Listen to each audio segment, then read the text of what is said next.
Friends may come and friends may go.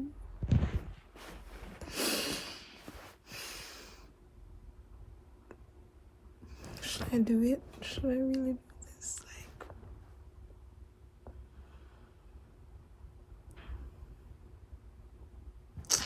I'm not this type of person. Why all of a sudden me I put my business out in the public like this?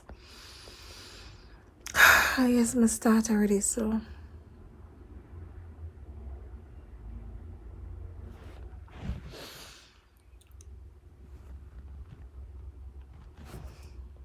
Hello, konnichiwa, hola.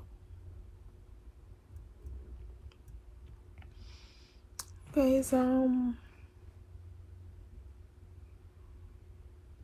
since I started YouTube properly, it has not been, one of the easiest things, and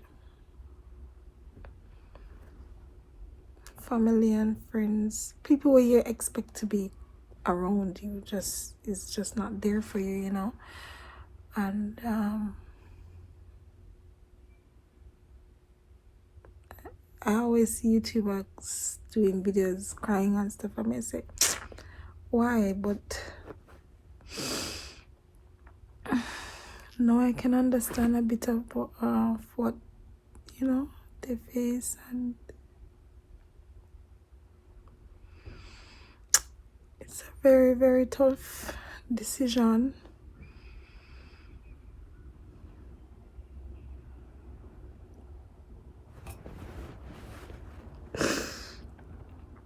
I've met so many wonderful persons along the way, and I'm so grateful for you guys, the support and the love.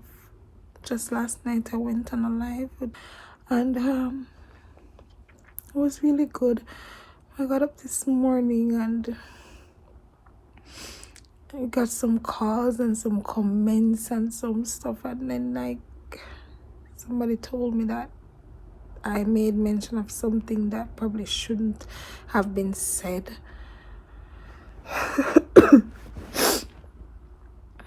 And it's been going on for a while, but me say I persevere and I just go push and thing, but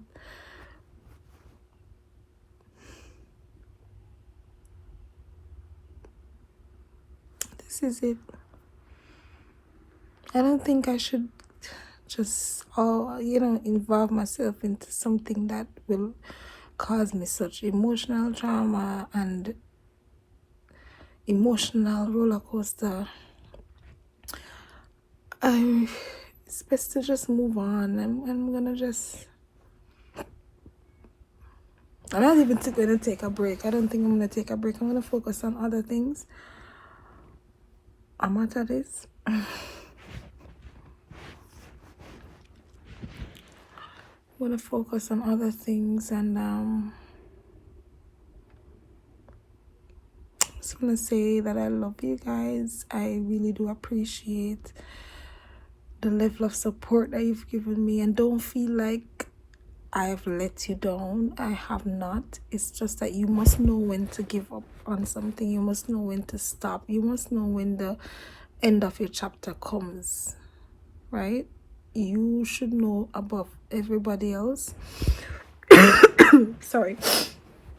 When it is that even if you're running a business, you must know when to say this is it. And you're not a coward to throw in the towels, and you're not weak, but you have to do what's best for you. And it has been a wonderful journey.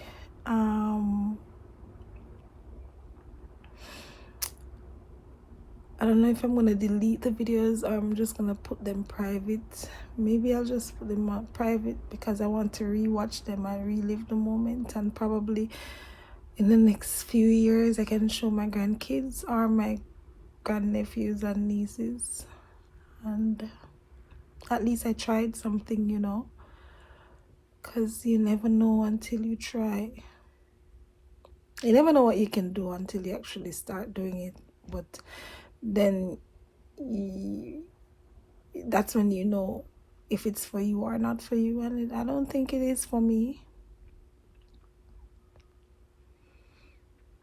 I really don't. So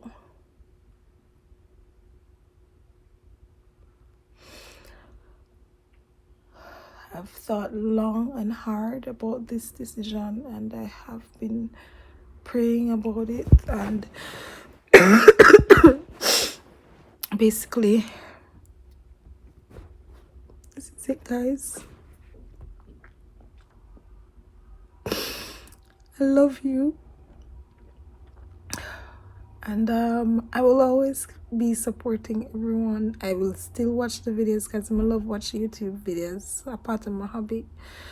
So yeah, anyways, I'm just gonna do my last video. I had planned to do this video, so I'm still gonna do it. It's about some gifts that I've gotten over the time period that I've been here in Japan. They love to give omiyage souvenirs, and I think they're worthy to share, so I hope you enjoy. It's a prank. My trick on the don't tell a lie. Uno well and believe. Uno well and believe. Uno well and believe. Cause you know say some people stay so right. Ain't no giving up. That now go happen. That will never happen. You will never live to see that happen. We gotta go on. So let me show you my presents. You see, when you're in Japan and you're working as a teacher, I don't know about any other jobs, but I think it's a part of their culture. Them give you presents. So you get from drinks to chocolate. So I'm gonna show you some of my most memorable gifts that I've gotten since I've been working here. I will start with these little emblems from my kitties. Oh my gosh, I don't even remember what this means. Oh god, I don't remember, but we can always ask. Yeah, and this now represents it's like a doll festival. I need a treasure box or something. So this represents a doll festival, and they told me about it, the whole cultural background and stuff. You see them spend so much time making it. Oh, so nice. This represents takoyaki. It is a Japanese dish made from octopus, and I've tried it before. I never know that come and eat octopus, but me eat it. I'm not dead. It's alright. Yeah, you live once. I don't remember what this is, but it has something to do with the culture as well. These are chopsticks. This is onigiri. It's actually rice balls. This is, oh god, look how I'm been up this something. We need somewhere properly to keep them. It's a map of some places in Japan. Look how them spend time and draw it.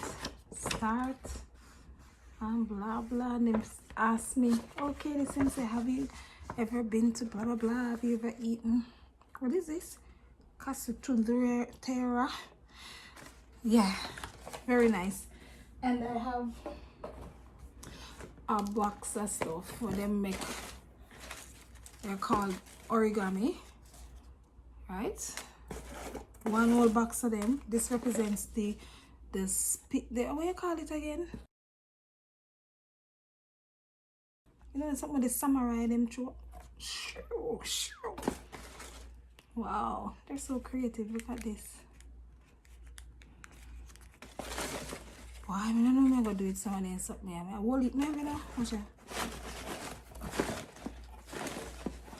And then this was made by my Japanese mom.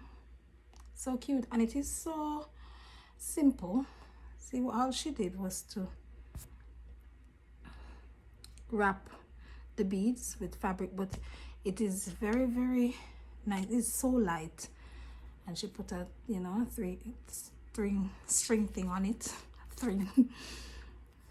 But I like the Japanese material, the color and stuff. Treasure. And yes, my friend did make a sweetie thing. Where is it? Oh,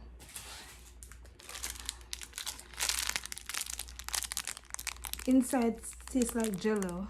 She says just like syrup, and you put it. It's a traditional autumn sweet.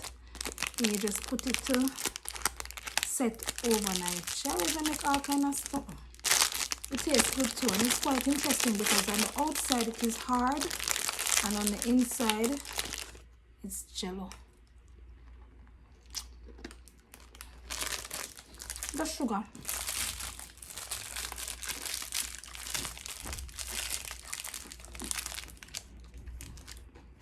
But the color was really, really prettier than this. And pink was in there too. Eat it. And this is the most, oh my god. Oh wait, pause. How could I forget my handmade mask? An old lady made this one. Can you see the stitches with her hand? I tried it on at the same time and said, ah, kawaii, arigatou gozaimasu. Yeah man, get enough more things too. That's how things set, you know? An 85-year-old man made this, and I may forgot find something from Jamaica, forgive him. Can't believe it. Look at this. Look at this. This has over 1,000 of these small origami crane. You sit down and you make them something with your hand. Look at that. And then you thread it, each of them carefully threaded, see there, to make that long string. See the thread at the end and the joint, their joint at the top, and it comes with a loop. Can you imagine this? I'm going to tell you the significance of this, the meaning behind it. This is called Senbazuru. I'm reading from the note that I was... Please take one, eh, Mark? Scene 2, take 6, pick up. I'm reading from the note that I was given by the teacher on the 28th of September. I had to write down the date because, trust me, it's called a Senbazuru. It's 1,000 paper cranes, and Japanese often send Senbazuru to a person who is ill or injured as a prayer for recovery. And in Japan, the cranes are considered to bring good fortune, luck, health, especially for long life. Her 85-year-old uncle made it. It reminds me of a great dream catcher. Not only is it that it's such intricate details and such great passion went into this, but look at the beauty of it. I hang it up over my bed. I will treasure this forever. 85-year-olds sit down and thread these small things with a needle. So yeah, when you're in Japan, you get what a present.